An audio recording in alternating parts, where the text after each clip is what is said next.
Bonjour à tous et bienvenue dans cette vidéo. On se retrouve au Mexique et précisément à Cancun. Je suis ici pour faire le Challenge Cancun qui est une distance demi-Ironman. Je rappelle 1900 mètres de natation, 90 km à vélo et un semi-marathon pour terminer, ce qui va être conclu en un peu moins de 4 heures.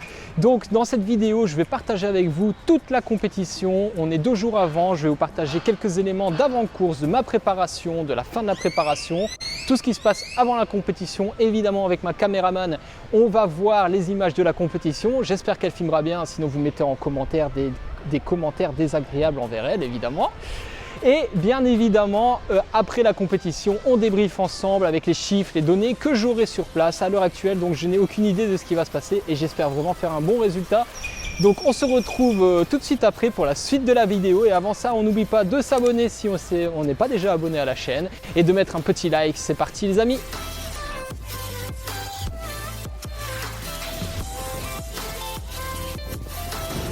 Nous sommes actuellement à la swim course, on va nager juste là, donc ça sera le départ. Il y aura pas les gens qui font bronzette, etc. ce jour-là. Il y aura que des sportifs, surtout à 6h30 du matin. Donc on sera prêt, ce sera juste ici ou à une centaine de mètres près. On est à l'endroit où il y aura le départ et la sortie de l'eau. Donc ici je suis en train de faire mon dernier footing, un petit 4 km, vraiment très light, juste pour garder les jambes prêtes pour la partie course à pied. Donc on se retrouve de toute façon pour une petite natation, soit en mer, soit à la piscine, je ne sais pas encore. Il y aura encore un peu de vélo. Donc voilà, je vous retrouve juste après. Moi je vais finir ma petite course à pied jusqu'à l'hôtel. Je savoure ça parce que c'est tranquille, mais il fait vraiment chaud.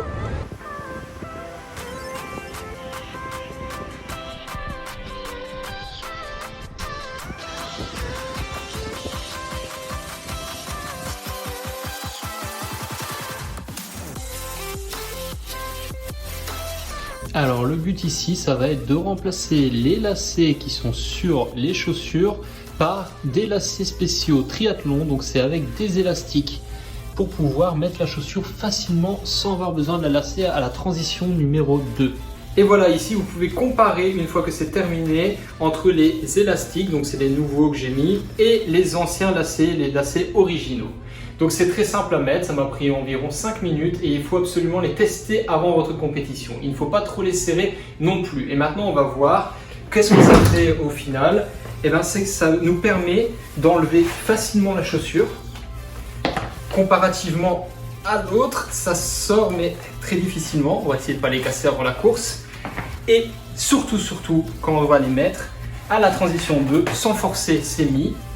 Et ici, je vais pas vous mentir, je vais même pas essayer parce que comme c'est sorti, voilà, on voit que c'est la galère. Je suis en train de m'écraser les doigts et je vais sûrement écraser l'arrière. Donc ça vous permet vraiment, vous voyez, de mettre, pouf, et on est parti.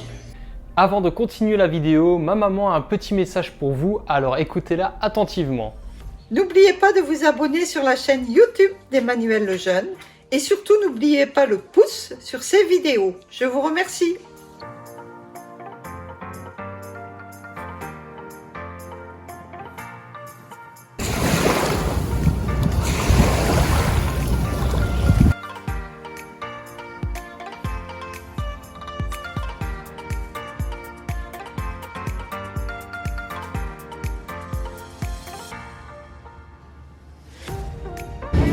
C'est l'heure de la dernière séance de natation, donc ça se passera en mer pour être au plus proche des conditions de la compétition. Et je ressors mes lunettes que je garde exclusivement pour les compétitions pour avoir toujours des bonnes lunettes en bon état. Mais comme tout le matériel, j'aime bien le tester une dernière fois avant. Donc voilà. Hop. Des lunettes miroir donc de la marque Hub. Pourquoi miroir? Parce que ça vous permet, surtout le matin, on part à 6h30 du matin, il y a du soleil et ça reflète sur l'eau. Et avec les miroirs, vous n'êtes pas ébloui, donc c'est parfait. Très bonne visibilité, pas de buée. Donc c'est des lunettes excellentes. Et comme on ne fait pas les choses à moitié, on met également le bonnet. Aujourd'hui, le bonnet du club pour vraiment être dans les conditions de la course. Donc c'est parti pour la dernière séance natation.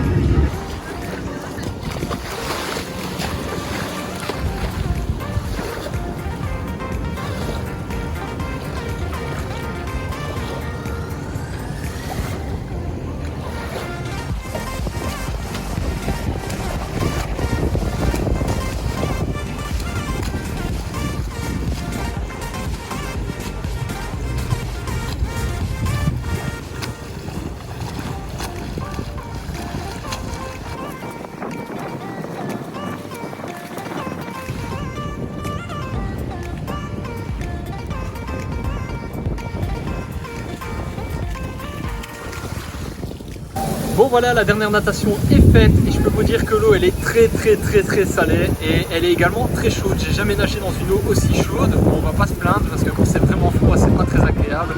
Et là elle est chaude, je pense, d'après les sites internet c'est autour de 28 degrés. On verra au briefing qu'est-ce qu'ils en disent, mais c'est sûr, il n'y aura pas de wetsuit. Direction maintenant le retrait des dossards ainsi que le briefing pro. Ici, vous pouvez voir le parcours natation qui s'effectue sur une grande boucle de 1900 mètres avec un départ beach start. On retrouve maintenant le parcours vélo qui s'effectue sur 3 boucles, comme vous pouvez le voir dans le sens avec la caméra. Ceci fait une boucle et c'est à faire donc 3 fois pour 90 km de vélo. Et finalement, le parcours du semi-marathon qui s'effectue également sur 3 boucles et un ravito tous les kilomètres vu la chaleur.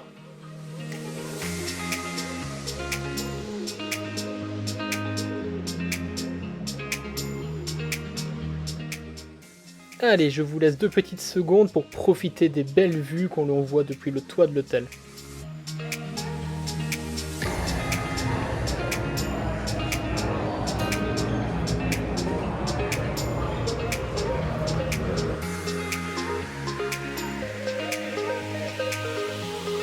Comme avant chaque compétition de triathlon, j'ai préparé mes affaires à l'avance et on va faire un petit tour des équipements que j'aurai pour la course. Donc on commence avec la natation. Il y a juste, donc il y a le swim cap de la compétition, le chiffre à mettre, une petite bouteille si je veux boire, et voilà un petit masque de protection à jeter juste avant. Et pour le vélo, il y aura donc les chaussures vélo qui seront déjà sur le vélo, il y aura la gourde qui sera également sur le vélo et mes produits nutritionnels à l'intérieur, et je devrais rajouter ma ceinture porte-dossard. Donc pour la partie course à pied, mes chaussures ainsi que des chaussettes pour éviter d'avoir des problèmes, un petit gel de plus, enfin une pâte de fruits plutôt, et une casquette surtout pour protéger du soleil. Le t-shirt qu'on a reçu de la course, pas top, mais je lui mettrai quand même un petit 5 sur 10 parce que c'est un t-shirt technique, mais ça servira de pyjama, et un sac à main offert par l'organisation également. Donc on se retrouve demain pour déposer tout ça en T1 et en T2. La T2 se trouve à 5 km, tandis que la T1 à 1 km. Donc je vais aller mettre mes chaussures et ma casquette avant avec mon vélo. Ça me fera mon petit entraînement de vélo. Et ensuite fin de journée, le vélo posé, j'espère à l'ombre pour la fin de journée. Et il fera dodo tout seul et je le retrouverai dimanche matin pour la compétition. Bon les amis, on se retrouve juste avant que j'aille poser mes affaires dans la transition 2, la T2, donc mes chaussures, ma casquette, mes lunettes de soleil, tout ça. Et là je suis en train de faire une petite vérification, j'ai rechargé mon Dura-Ace Di2, je l'ai un peu dépoussiéré, bon il est prêt à rouler, il n'y a plus qu'à gonfler les pneus avant d'aller en T1, ça sera un petit peu plus tard, je me reposerai entre les deux. Donc c'est parti pour la T2 maintenant.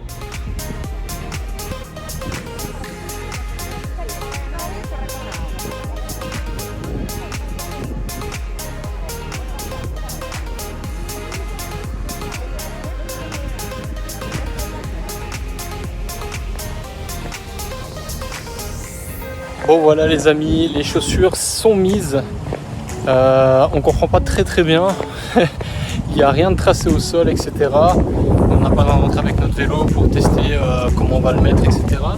Donc ça reste un peu flou, je vais encore regarder sur la bike course comment ça se passe la transition.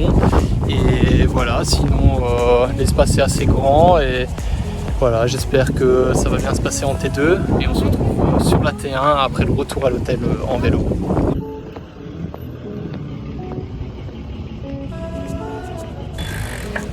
Voilà, dernière petite balade à vélo pour rentrer à l'hôtel après avoir déposé le colis en T2. Les sensations sont bonnes, je suis en forme, donc maintenant j'espère que ça va bien se passer en course. Ça c'est jamais gagné d'avance, surtout avec une telle température. J'ai pu remarquer qu'en fait il y a des passages assez pavés, c'est pas vraiment des pavés comme on peut voir en Belgique ou en France, mais c'est strié au niveau du sol, c'est vraiment comme du ressenti de pavé, donc ça claque un petit peu, il y a moyen de perdre des bidons, c'est compliqué de se mettre en aéro, on verra en course, mais du coup si on gonfle un peu trop les pneus ça a tendance à taper. Donc voilà, je vais réfléchir à ça, il y aura 3 passages de 1 ou 2 km comme ça, c'était pas prévu, c'est pas top, mais ça va quoi, hein. Le reste de la route est très très beau, très bien fait. Donc voilà, on se retrouve pour déposer le vélo et puis ce sera prêt, tout sera prêt pour la course. Allez, let's go!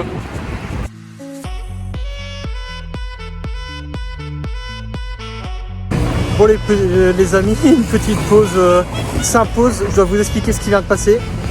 Je viens de rouler sur un lézard énorme. Il est passé juste devant moi. J'ai roulé pneu avant, pneu arrière. Donc là je me suis arrêté. Limite choqué quand même. Et voilà, pour voir si tout va bien sur le vélo, mais surtout sur la bestiole. Elle est plus là, donc elle est encore en vie du moins. Mais voilà, j'ai pas su l'éviter. Vraiment, elle passait juste devant moi. J'ai réalisé ce qui m'arrivait que quand j'ai vu la chose bouger et j'ai roulé dessus. Donc voilà, je sais ce que c'est, mais je la retrouve plus. Donc voilà, un truc de fou quoi. J'aurais dû filmer ça avec une GoPro quoi. Incroyable, c'est vraiment jeté sur mes roues. Choqué.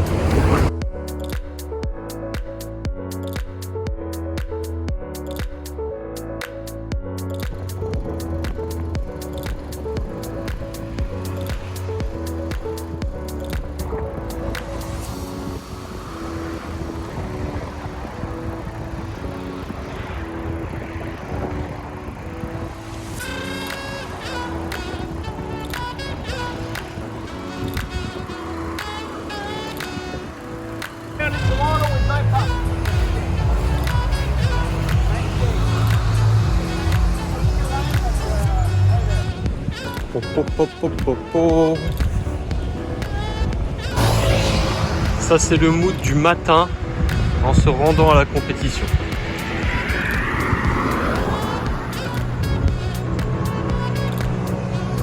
Le calme avant la tempête. Ah non, une mobilette. Voilà, le calme avant la tempête. Ah non, une camionnette. Ça c'est le pont par lequel on va arriver les amis après 200 mètres de transition. Donc c'est une longue transition, on passe sur le pont, on arrive là. Hop. On court. Allez, on court. Hop. Là où vous voyez le sac, c'est mon vélo. Mon serre-vélo, il m'attend là, voilà. J'ai plus qu'à préparer mon vélo et c'est parti pour la course. See you les gars. Une aventure. Allez, 30 minutes du départ, motivé hein.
David Castro, presumiblemente es el primero que está ya en la ruta ciclista.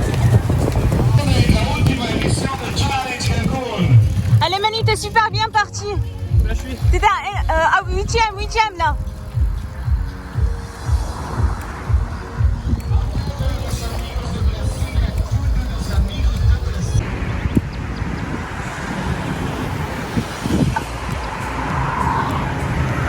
T'es 12ème, vous êtes à 3 minutes.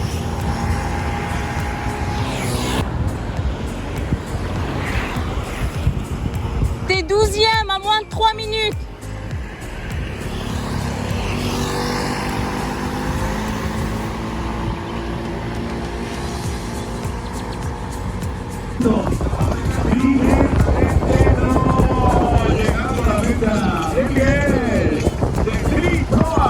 T'es 12ème à 1 minute du 10ème.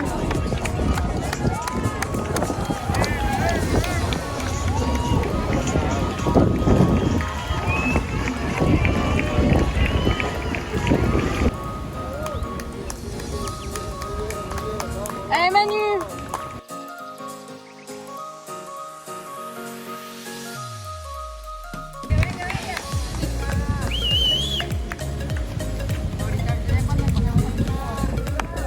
Allez Manuel, allez Manuel.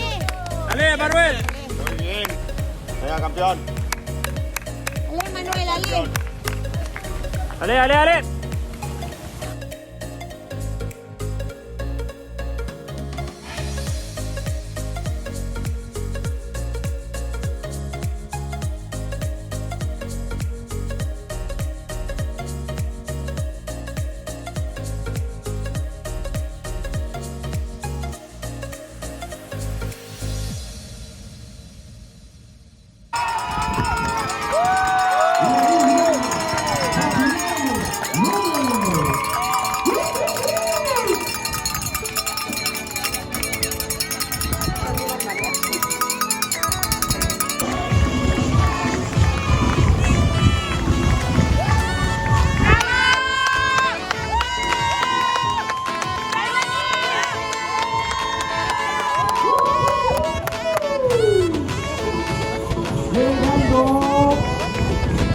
On se retrouve pour débriefer sur cette course qui a été vraiment compliquée, vraiment extrême à cause des conditions climatiques.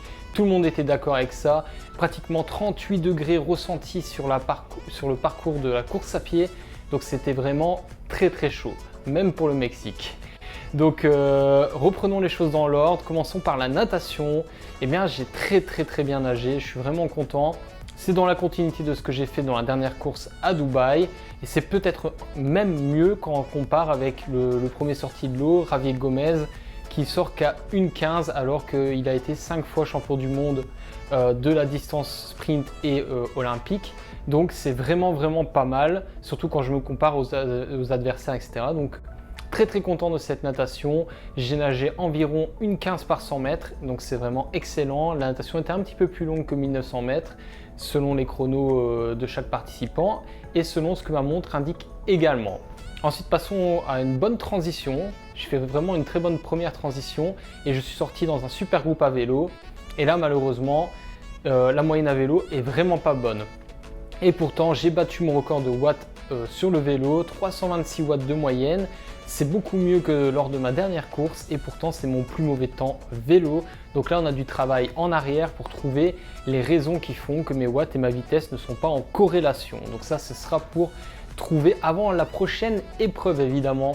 Donc voilà, pas très content du chrono en vélo et j'ai voulu me rattraper en course à pied et après 8 super kilomètres, j'étais dans un fauteuil, je courais tranquillement en me disant que ça me permettrait de finir la course dans des bonnes conditions malgré la chaleur et malheureusement au niveau du ventre ça a lâché, donc j'ai dû aller aux toilettes au 8e kilomètre, ensuite au 12e kilomètre, donc j'ai perdu 2 fois 1 minute, j'ai pu le voir sur ma montre, je me suis arrêté 2 fois 1 minute minimum, donc j'ai perdu 2 minutes et surtout après la deuxième fois, dès que je suis reparti, je me suis vraiment senti vidé, hein, c'est le terme, plus d'énergie, j'ai dû terminer en roue libre à une allure d'endurance en réalité. Mais j'ai quand même réussi à faire le 4e temps à pied, donc c'est un petit miracle, mais très loin des meilleurs temps et de ce que j'aurais dû faire. Je pense que j'aurais dû faire entre 1h14 et 1h15. C'est possible et c'est d'ailleurs une bonne indication que je résiste très bien à la chaleur, ça je le savais déjà, mais également à l'humidité. Donc c'est une information positive à retenir pour les prochaines échéances, ainsi que la natation super bonne, des bonnes jambes à vélo mais pas un bon chrono, donc à remédier. Une course à pied qui peut être beaucoup mieux et donc j'espère le montrer dans les prochaines épreuves. Un top 8 finalement excellent, l'objectif c'était de faire top 10 ici, je fais top 8 donc je suis content avec la place, mais la manière pourrait être beaucoup mieux et le chrono aussi, et j'estime que je pourrais jouer les avant-postes sur ce type de course. Donc je retourne à l'entraînement, je vous promets qu'il va y avoir du sport à l'entraînement et que tôt ou tard en compétition ça va passer. Donc merci beaucoup de me suivre, j'espère que cette vidéo elle vous a plu, n'hésitez pas à la liker et à me commenter avec vos ressentis, ce que vous avez pensé de la course, avec vos encouragements pour les prochaines courses. Et je vous retrouve dans une autre vidéo très bientôt. Et d'ici là, portez-vous bien. Love from Mexico. T'es qui? T'es qui là? Allez, une note sur 10 en commentaire pour mon beau t-shirt.